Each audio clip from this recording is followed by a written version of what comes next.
बात तुम्हारे बारे करे कोई, तुम में वो बात होनी जरूरी है। बैठ के सिर्फ देखो मत, मुश्किलों से मुलाकात होनी जरूरी है। राहें बहुत सारी मिलेंगी, चलना खुद ही होगा मेरे दोस्त। मंजिल की ख्वाहिश आंखों में लिए, शुरुआत होनी जरूरी।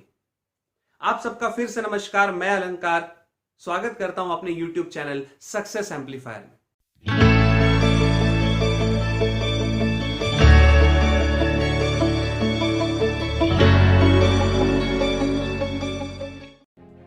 प्रथमे नार्जिता विद्या, द्वितीय नार्जितम धनम, तृतीय नार्जितम पुण्यम, चतुर्थे की करिष्यसि। यानी जीवन के पहले भाग में विद्या, दूसरे में धन, तीसरे में पुण्य नहीं कमाया तो चौथे में क्या करोगे। इस खूबसूरत से संस्कृत श्लोक से अपने काम का एक मतलब चुरा लेते हैं और वो ये है कि हर काम सही समय पे करना होगा। यानी शुरुआत बड़ी हो या छोटी, सही समय पे करनी होगी। मैं सोच रहा हूं मैं बिजनेस स्टार्ट करूंगा, लेकिन कब से करूंगा? बहुत जल्द करूंगा। मैं सोच रहा हूं मैं ये नया कोर्स पढ़ना चालू करूंगा, लेकिन मैं कब से चालू करूंगा? बहुत जल्द करूंगा। मैं सोच रहा हूं मैं जिम जाना चालू करूंगा, मैं योगा करूंगा, मैं फिट रहूंगा, मैं रनिंग करूंगा, लेकिन कब से करूंगा? बहुत जल्द करूंगा। मैं सोच रहा हूं दुनिया बदल दूंगा, लेकिन कब से बदलूंगा? बहुत जल्द। मैं सोच रहा हूं। आपको पता है शुरुआत सही समय पे करनी होगी, लेकिन ये सही समय है कौन सा? सही समय है आज, अभी, इसी वक्त। हाँ, आप सही सुन रहे हैं, आज, अभी, इसी वक्त। ऐसा आपने बहुत जगह पढ़ा होगा, बहुत लोगों से सुना होगा, लेकिन मैं आपको ये बताता हूं कि आप सही में ऐसा कर सकते हैं।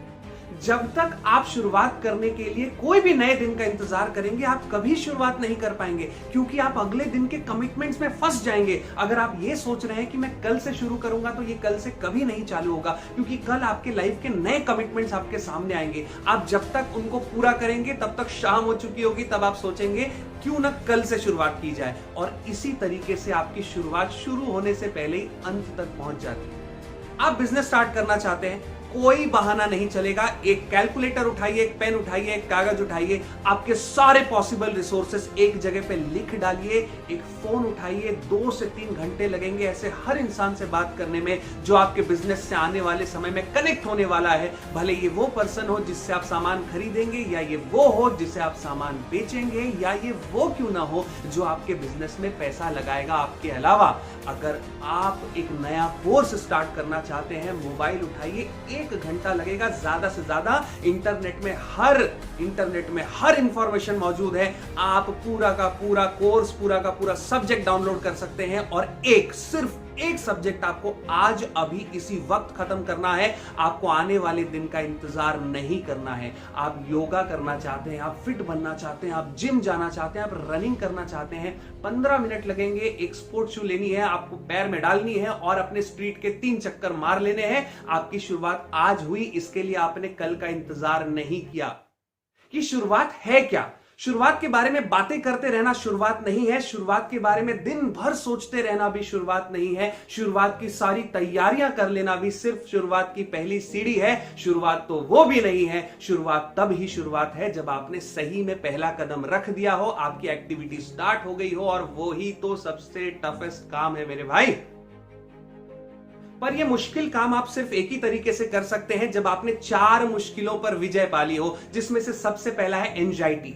जब भी आप कोई बड़ी शुरुआत करना चाहते हैं, तब आपको डर और चिंता एक साथ सताता है और आप बेचैन हो जाते हैं। और ऐसा इसलिए होता है क्योंकि आप फ्यूचर के किसी प्रॉब्लम को आज सॉल्व करने की कोशिश करते हैं। क्या ऐसा कभी हुआ है कि आपका एग्जाम 3 दिन बाद है और आपने एग्जाम में आने वाले सारे क्वेश्चन आज ही सॉल्व कर दिए हो? क्या ऐसा पॉसिबल है? ऐसा बिल्कुल पॉसिबल नहीं है। आपको उस समय का वेट करना पड़ेगा। जब आप एग्जाम हॉल पहुंचेंगे तब क्वेश्चन आएगा, तभी सॉल्व कर सकते हैं। मजे की बात बताता हूं, आपने सोचा कि मैं ये शुरुआत करूंगा, तो आपने ये सोचा कि इस शुरुआत के साथ कितनी सारी तकलीफें आएंगी, तो हे भगवान मैं ये सॉल्व कैसे करूंगा।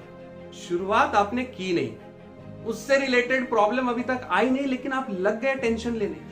मैं आपके मन की ये दौड़ रोकने को नहीं कहूंगा, क्योंकि आप ऐसा कर नहीं पाएंगे, लेकिन मैं आपकी मन की दौड़ को दूसरी दिशा दिखाने की कोशिश करूंगा। जो मैं बोलूंगा कि अगर ये प्रॉब्लम आया ना, तो इसे ऐसा सॉल्व करूंगा कि मजा आ जाएगा। आपको ऐसा सोचना है। आपके एंजाइटी का एक ही सॉल्यूशन है, be prepared today and fight your best when you reach there. तो आपको एग्जाम के क्वेश्चन सॉल्व करने के लिए एग्जाम हॉल पहुंचना पड़ेगा।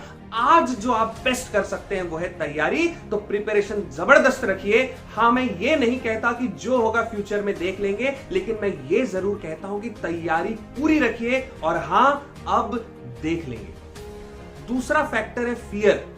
हमें हमेशा लगता है कि हम किसी बाहरी चीज से डरते हैं, लेकिन मैं आपको यह बताना चाहता हूं कि आपका डर आपके अंदर से शुरू होता है। यानी ये लड़ाई खुद की खुद से है। मैंने तो बहुत तकलीफें उठाई है, मैंने बहुत तैयारी की है, फिर भी सक्सेस होगा या नहीं होगा, मेरा काम बनेगा या नहीं बनेगा, मैंने बहुत कुछ दांव पे लगा रखा है। मैं इतनी टेंशन लेता हूं इसी वजह से, क्योंकि आपने ये सोचा कि मैं ये डर का सामना कर पाऊंगा या नहीं। जॉर्ज अडेर ने एक बात बिल्कुल सही कही है, everything you have ever wanted is on the other side of the fear. यानी इस डर को पार कर लिया तो जीत ही जीत है। और इस डर को उखाड़ फेंकने का एक ही तरीका है, आपको सिर्फ यह सोचना है कि मेरे पास इसके अलावा कोई चारा नहीं है। अगर यह छलांग मेरी जिंदगी की आखिरी छलांग होगी तो मेरा पूरा का पूरा ध्यान छलांग पे होगा, उससे गिरने के बाद के दर्द पे नहीं। यूं ही मेहनत का फल मीठा नहीं होता, गर कुछ पल संघर्षों में बीता नहीं होता। यूं ही मेहनत का फल मीठा नहीं होता, गर कुछ पल संघर्षों में बीता नहीं होता। एक बार डर का सामना किया न हो तो मुश्किलों को चीर के जीता नहीं होता। तीसरा फैक्टर है discomfort. Discomfort is a great sign. यानी जब भी आप अपने शेल से बाहर आए होंगे, वो आपके लिए लाइफ टाइम एक्सपीरियंस रहा होगा। आप सोच के देखिए, आपने पूरी लाइफ में जब भी ऐसा समय बिताया हो, आपने ऐसा काम किया हो जो आपने पास्ट में कभी नहीं किया, तो आपको वो समय लाइफ टाइम याद होगा। आज भी आपके पास उसकी यादें होंगी। यानी discomfort is a great sign, क्योंकि ये वो समय है जब मैं खुद के शेल से बाहर आके कुछ नया करने की कोशिश करता हूं। तो आप जब भी कोई बड़ी शुरुआत करते हैं, आप अपने शेल से बाहर आते हैं और आप हर वो कुछ करते हैं जो आपने आज से पहले नहीं किया। लेकिन हां, तकलीफ ज्यादा होगी, दर्द बहुत होगा, नींद कम आएगी, लेकिन मेहनत करने के बाद जो सफलता मिलेगी उसका स्वाद ही अलग होगा। और चौथा पॉइंट है सोसाइटी।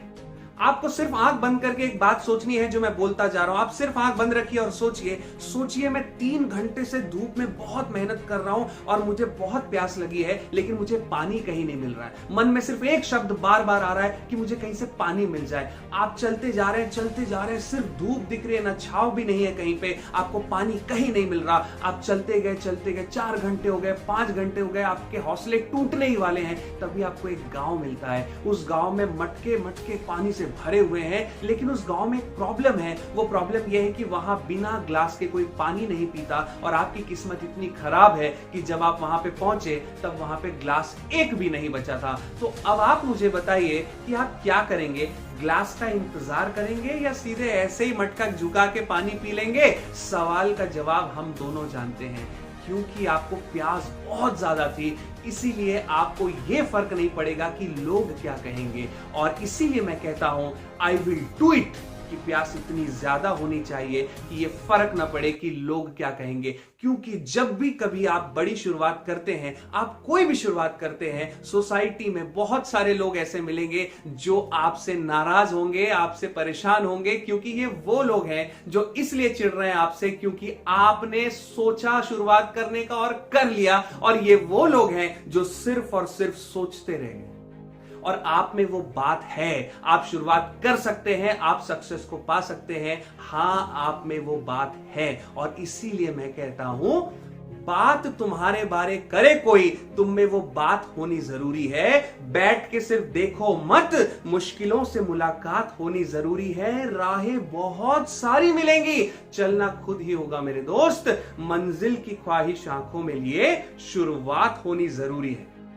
अगर ये जंग है तो जंग सही, लड़ना हम जानते हैं। बिखरे हालातों में मंजिल की ओर बढ़ना हम जानते हैं। अगर ये जंग है तो जंग सही, लड़ना हम जानते हैं। बिखरे हालातों में मंजिल की ओर बढ़ना हम जानते हैं। पर्वत कितना भी ऊंचा हो, बहुत अच्छी बात है, सीने में धधकता साहस लिए चढ़ना हम जानते हैं। आप सबसे विदा लेता हूं, लेकिन सिर्फ अगले वीडियो तक। आपने मेरे पहले वीडियो को जो प्यार दिया था वो मेरे लिए अनमोल था, अनमोल है, अनमोल रहेगा। आप मेरे वीडियो को लाइक, शेयर, कमेंट, सब्सक्राइब करते रहें, इससे ज्यादा मैं आपसे कुछ नहीं मांगता। और हाँ, नमस्कार, मिलते हैं अगले वीडियो में।